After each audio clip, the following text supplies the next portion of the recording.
OTAN, Outreach and Technical Assistance Network. Digital Leadership Academy, Year 1, Mid-Project Report, Mt Diablo USD, May 2019. Hi everyone, we're from Mt Diablo Adult Education. We are the three amigas. My name is Maren Anton and I teach EL Civics Distance Learning and I run the CASAS testing. My name is Jill White. I am a part-time ESL teacher in the satellites. We are a family literacy program with a preschool component. And in the middle is our coach, Francisco Wentworth, who is from Jefferson Unified School District. And I'd like to thank Susan Coulter for the picture. Mt Diablo Adult Ed is located in Concord. We're about 30 miles northeast of San Francisco. Our main campus is Loma Vista, you can see in the corner there. Our student population is around 7,500.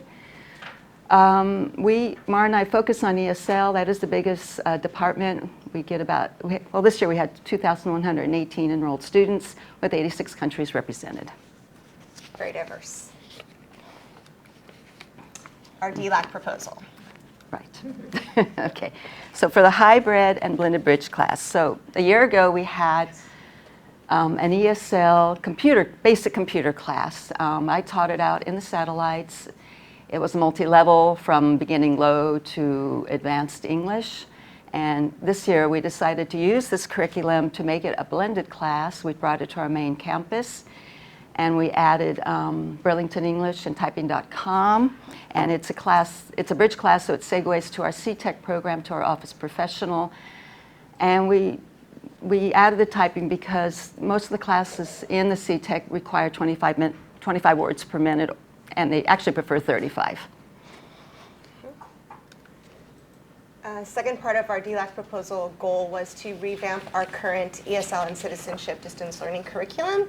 So majority of our students are using DVDs and paper packets, and the goal was to digitize at least our homegrown wraparound curriculum and upload it all to a Moodle course. And our third goal was to increase our Burlington English seats, or the usage. In the beginning of the year, we had about 22 distance learning students using it, and we wanted to increase usage throughout all of the ESL population at our school. Okay, our bridge class challenges. So our first challenge was to get a teacher, and we got one. As you can see, we got Michael Mason, who stepped up. And the problem was he actually had a class at that time, and we had to scramble to find another teacher to teach his low intermediate 2 class. And we did find one, but like I said, it was the last minute. And we had to quickly recruit students. So Michael insisted that we keep our ESL population or students for his class at intermediate low 2 to advanced. And so we went recruiting in the advanced English classes, and we got 6 students from the class, took them out. Anyway, we got them for the class. And then our final challenge, what we finally learned was that our Office Professional and CTEC, the English was too high for our students. You have to be native or advanced, and even at intermediate low advanced 2, their English wasn't really high enough to go into that course. And this is Michael, who's going to talk about the history of specialized classes. At Mt Diablo. At Mt Diablo, yeah. Something that's happened in the past that's happening in this class with these specialized courses? I think the one thing I've noticed is they come about all of a sudden. It's like something came down the wire. Oh, you need this class, and they say, okay, we'll make the class. And sometimes it just feels very haphazard. I didn't feel, when I did the basic skills class, we actually had some prep time, but it morphed into something else by the second time we taught it. So, in this one in particularly was literally last minute. It was worked on, but there was no idea that if it was going to go or not until we found a teacher to teach in the afternoon. And so, yeah. So that's the one reoccurring idea is that, it just seems that. Okay, we also had some challenges in distance learning. DVD problem, meaning that since most of our curriculum is on a DVD. A lot of students were reporting that they didn't have DVD players anymore, and DVD players are becoming obsolete, and that in addition, the masters that we make copies from are apparently becoming scratched. So the students would walk away with a scratched copy, and it wouldn't play. So that made it an urgent need to digitize our curriculum. And we tried signing up more students for Burlington English because we had the problems with the DVDs, but a lot of students didn't have computers at home. And you need a computer at home for Burlington English to work. You can't actually use the full program on your phone, even though like 91% of our students have smartphones.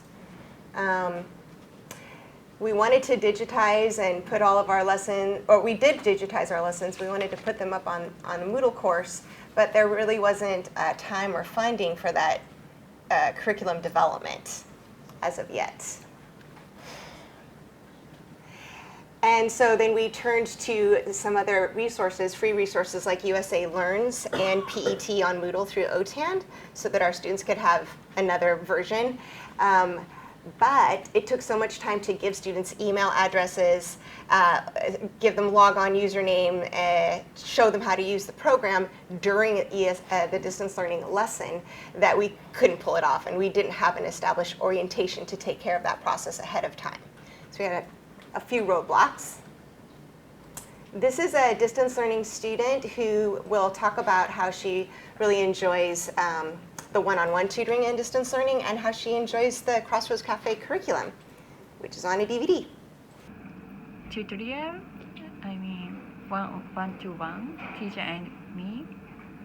So it's good for me because the class is there are many students, but this class is just one-to-one. That's good. What do you like about the curriculum? How is it helping your English improve? This class, so you mean? The DVD and the paper packets? Yeah, the DVD is story is very interesting. Mm-hmm. Crossroads Cafe? Yes, Crossroads Cafe is a short movie. So there are funny story. Yeah, I like it. We did have successes. We were able to increase our Burlington English seat usage to all 120 seats. So still the 22 in distance learning, but now we have the beginning low ESL teachers using it, some of the students using it, the app on their phone at home, even in beginning low English. We have the satellite teachers using it, and Monument Impact is another program that we have. Their students are using it, and of course Michael's 6 students are using it. Keyboarding skills. So Michael was really surprised at how popular keyboarding was with his students, and some of them started with 0 words per minute and got up to 30. Whoa. Very proud of that, yeah. Yeah. Teacher training. So even though, of course, every adult school is strapped for money, we were still able to have many teacher trainings, much more than we had originally aspired to. And so the distance learning teachers were trained on how to use USA Learns and PET and Moodle and how to teach the students and procedures on how to set them up.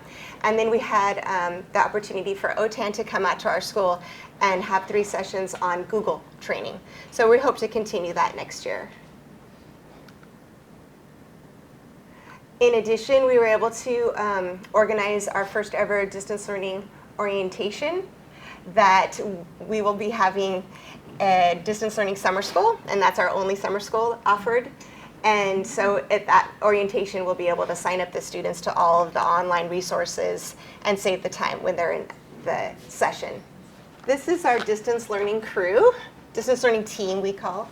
The first person in the front with the pink, her name is Sue Ann, and she works over in Monument Impact in Concord, which is a day labor center, and it's kind of our community outreach and Monument Impact partners with Mt Diablo Adult Education, and so we have her going out and teaching English, citizenship, distance learning, and helping community members get employment.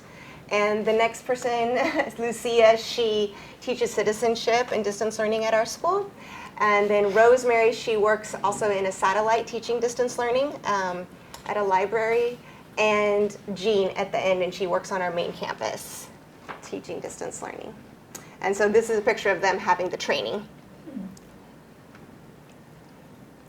This is Sue Ann. She's going to talk a little bit about Burlington English and the importance of preparing students for success and planning their time when they do have a hybrid or online learning. Well, of course, it depends on the student's time frame, how much time they have to commit. It allows students who might not be able to attend a class, have seat time in a classroom, to still continue learning English, something that can be done at home 24/7 with practice. The nice thing about computers is they're great for rote. And just Burlington in particular has a way to clear and do the games, do things all over again.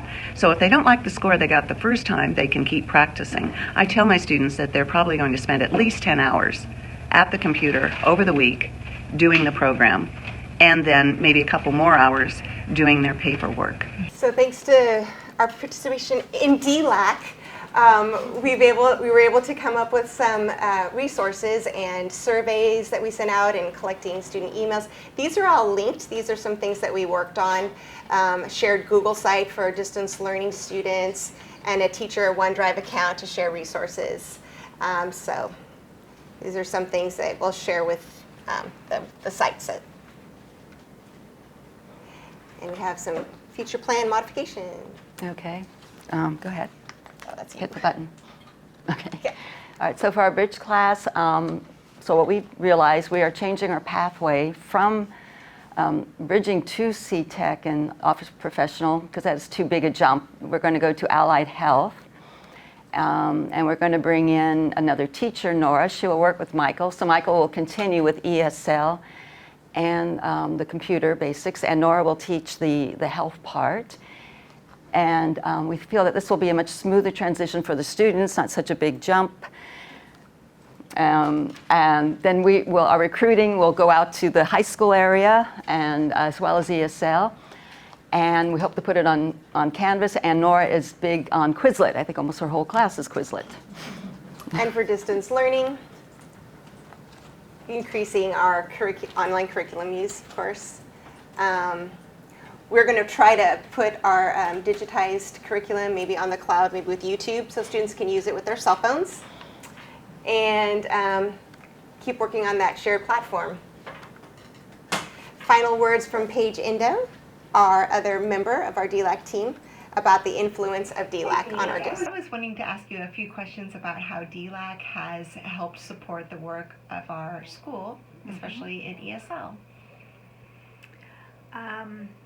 First, let me just say that, if I may, that one of the things that I really appreciate about DLAC is that it gives an opportunity for staff members to go and receive professional development over time together, and then that kind of infiltrates the rest of the program. So it's been a tremendous help to me in supporting the program. For example, in writing our tech plan, writing our IELCE plan, to know and to have the input from the staff members, you and Jill, who are participating in DLAC. I'm especially glad that Jill is involved. She's one of our part-time ESL teachers at a satellite in our family literacy program. And I really feel good about her being kind of more connected with the big picture of what we're doing. It's one of the hardest things is to have teachers that are in their classrooms, especially when they're off-site, to be connected with the core of what we're doing and the kind of the bigger things that we're doing. So I really appreciate that. Thank you. Thank you. Produced by OTAN. www.otan.us 2019.